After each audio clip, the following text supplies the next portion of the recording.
Alors le livre en fait est construit à partir du journal d'un homme qui vit seul sur une presqu'île au bord de la mer d'une façon assez sauvage. Il a ses livres, il a la musique et puis cet environnement de bord de mer.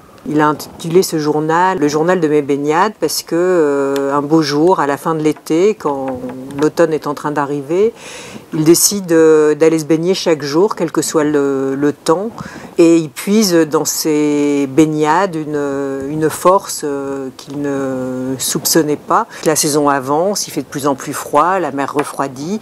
Continue à aller se baigner chaque jour et à noter ses sensations dans ce journal. Et au moment où il commence son journal, il se trouve que son petit-fils Léo est en permission. Léo est soldat en Afghanistan. Il vient en permission chez son grand-père et son grand-père ne peut qu'observer que Léo ne va pas bien du tout. Donc se mêle dans ce journal le récit de la baignade et les relations difficiles avec ce jeune homme qui semble souffrir et ne pas pouvoir exprimer ce dont il souffre. Les choses deviennent assez tendues dans la maison. Il se trouve qu'un jour, Léo agresse une jeune fille du village. Jean est complètement effaré, d'autant plus que très peu de temps après, un drame éclate sur la presqu'île.